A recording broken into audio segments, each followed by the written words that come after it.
प्रधानमंत्री Narendra Modi Indonesia, Australia और New Zealand की सफल यात्रा के बाद स्वदेश लौट आए हैं।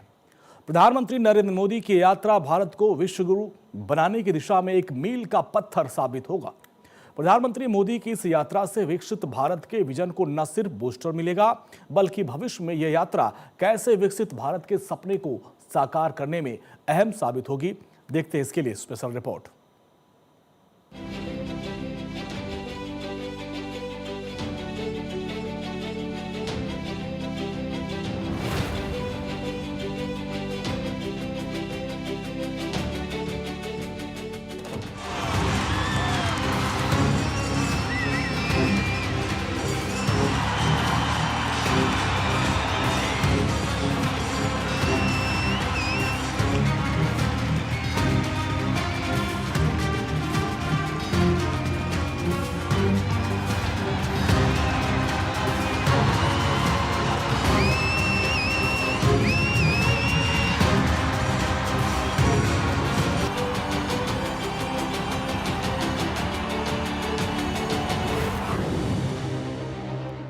इंडोनेशिया, ऑस्ट्रेलिया और न्यूजीलैंड, आज ये तीनों देश भारत के रंग में रंगे हैं, क्योंकि प्रधानमंत्री मोदी के ऐतिहासिक और सफल दौरे के साथ ही तीनों देशों में भारत का परचम और भी बुलंद हो चुका है। 6 दिन, 3 देश और एक महासंकल्प, एक्ट ईस्ट पॉलिसी को नई धार देने, भारत के महासागर विजन को समंदर की लहरों पर स्थापित करने और एक इंडो पैसिफिक में व्यापार की नींव को और पुख्ता करना। इसी संकल्प के साथ प्रधानमंत्री नरेंद्र मोदी ने इंडोनेशिया, ऑस्ट्रेलिया और न्यूजीलैंड का सफल दौरा किया और इस दौरे की कामयाबी ने भारत को ग्लोबल लीडरशिप के सबसे ऊंचे शिखर पर लाकर खड़ा कर दिया है।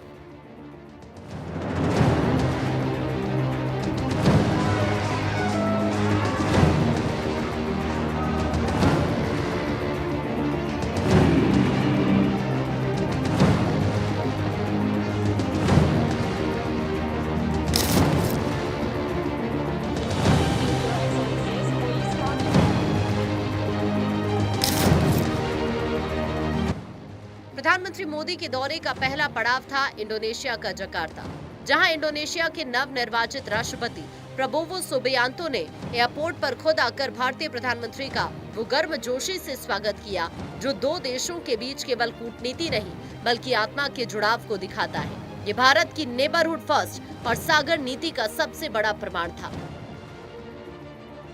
बीते वर्षों में भारत और इंडोनेशिया के संबंधों में एक नई ऊर्जा, एक नया विश्वास और एक नई गहराई आई है। 2018 में बनी हमारी कॉम्प्रिहेंसिव स्ट्रेटेजिक पार्टनरशिप आज एक नई उड़ान ले रही है। मुझे विश्वास है आज से भारत इंडोनेशिया साझेदारी का एक सुनहरा अध्याय शुरू होगा। प्रधानमंत्री मोदी के इंडोनेशिया दौरे ने न सिर्फ दो देशों के बीच मिटती दूरियों को कम किया, बल्कि प्रधानमंत्री के इस दौरे से दोनों देशों के बीच कई अहम डील पर भी मुहर लगी है।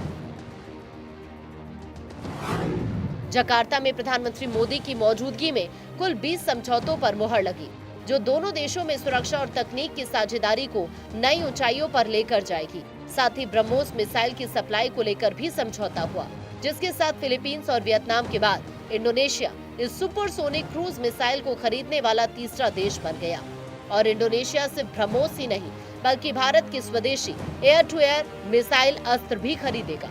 डिफेंस के अलावा भारत इंडोनेशिया के डेमोक्रेटिक सिस्टम को भी मजबूत करेगा, क्योंकि भारत इंडोनेशिया के लिए ईवीएम को डेवलप और कस्टमाइज करेगा। साथ ही दोनों देशों के बीच यूपीआई को लेकर भी समझौता हुआ है।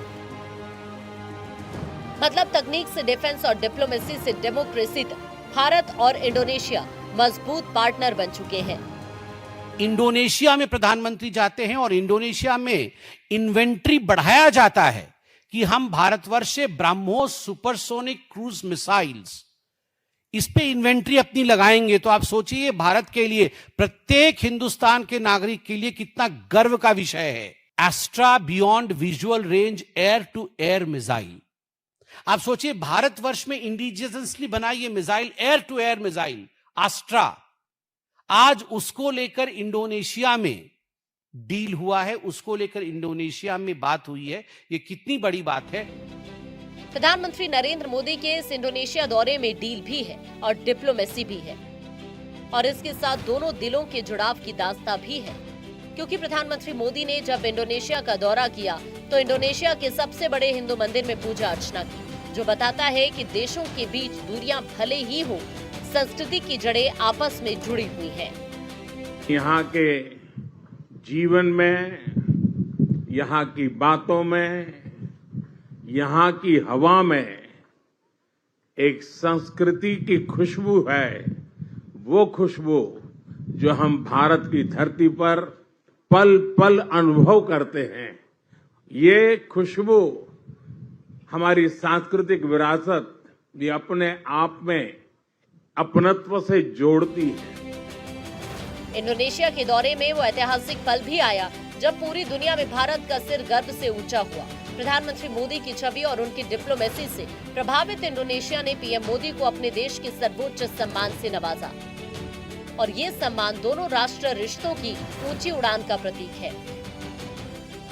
अवार्ड्स केवल प्रधानमंत्री के लिए नहीं होते हैं, वो आपके देश के सामूहिक शक्ति और सामूहिक तपबल के लिए होता है। 140 करोड़ भारतीयों का क्या बल है आज विश्व में, उस कारण से प्रधानमंत्री जी को सर्वोच्च नागरिक अवार्ड दिए जाते हैं। ये एक व्यक्ति के लिए नहीं होता है, यह देश के बल के लिए होता है। यह हिंदुस्तान को नमन है, मां तुझे सलाम है। इंडोनेशिया में भारत का डंका बजाने के बाद प्रधानमंत्री मोदी का अगला पड़ाव ऑस्ट्रेलिया का मेलबर्न शहर रहा। भारत और ऑस्ट्रेलिया दो ऐसे लोकतंत्र हैं जो अब सिर्फ क्वाड के साझेदार नहीं, बल्कि वैश्विक अर्थव्यवस्था के दो सबसे मजबूत पहिए बन चुके हैं। प्रधानमंत्री मोदी और ऑस्ट्रेलियाई प्रधानमंत्री एंथनी अल्बनीज की द्विपक्षीय वार्ता ने दोनों देशों के कॉम्प्रिहेंसिव स्ट्रेटेजिक पार्टनरशिप को एक नई ऊंचाई दी।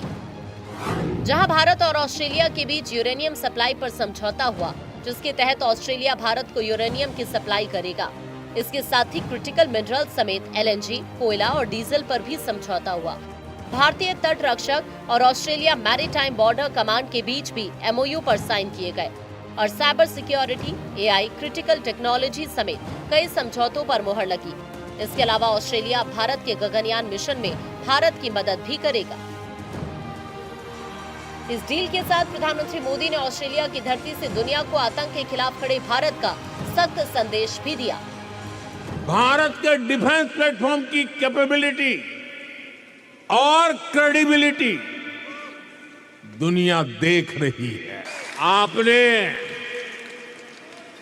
आपने ऑपरेशन सिंदूर के दौरान डेमो तो देख ही लिया होगा।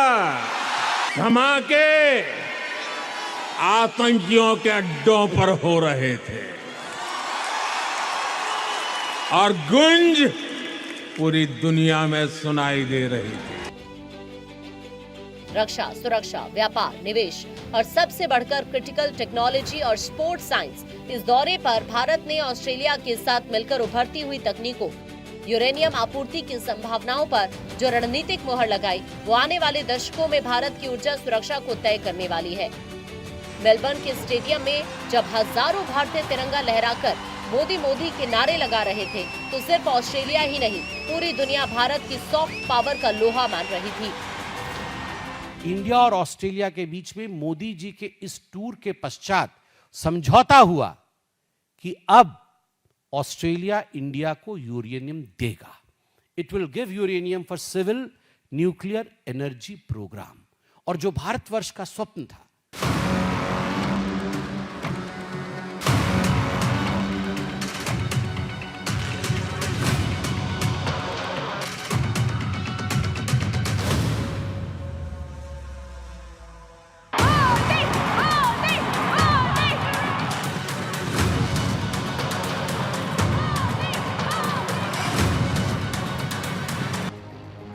और फिर आया इस दौरे का वो ऐतिहासिक क्षण जिसका इंतजार पिछले 4 दशकों से था। करीब 40 साल बाद भारत का कोई प्रधानमंत्री न्यूजीलैंड की धरती पर कदम रख रहा था। ऑकलैंड में जब प्रधानमंत्री मोदी का विमान उतरा तो न्यूजीलैंड के PM क्रिस्टोफर लक्सन ने खुद पलके बिछाकर उनका स्वागत किया। ये भारत के बढ़ते वैश्विक रसूख की सबसे बड़ी गवाही थी। इस यात्रा का सबसे बड़ा मील का पत्थर साबित हुआ दोनों देशों के बीच हुआ ऐतिहासिक फ्री ट्रेड एग्रीमेंट, एक ऐसा समझौता जो न्यूजीलैंड की तरफ से 20 अरब डॉलर के निवेश की प्रतिबद्धता लेकर आया है। भारत के सामान के लिए ड्यूटी फ्री पहुंच और न्यूजीलैंड के हाई इनकम पैसिफिक मार्केट का भारत के लिए खुलना विकसित भारत 2047 के संकल्प को पूरा करने में एक बहुत बड़ा गेम चेंजर साबित होने वाला है। न्यूजीलैंड द्वारा अगले 15 वर्षों में भारत में $20 बिलियन का इन्वेस्टमेंट कमिटमेंट किया गया है। यह केवल निवेश का नहीं है, बल्कि भारत की विकास यात्रा में सहभागी बनने का भी कमिटमेंट है। हमारी बढ़ती middle class, large scale digital adoption और इंफ्रास्ट्रक्चर पुश भारत को एक यूनिक ग्रोथ स्टोरी बनाते हैं। जकार्ता से मेलबर्न और मेलबर्न से ऑकलैंड तक प्रधानमंत्री मोदी का ये 3 देशों का दौरा सिर्फ एक कूटनीतिक यात्रा नहीं थी, बल्कि ये भारत का वो महासागर विजन था जो सुरक्षा, स्थिरता और समावेशी विकास को समंदर के हर कोने तक पहुंचाने का दम रखता है। इंडोनेशिया के साथ सामरिक और सांस्कृतिक तालमेल, ऑस्ट्रेलिया के साथ रक्षा और तकनीक की जुगलबंदी,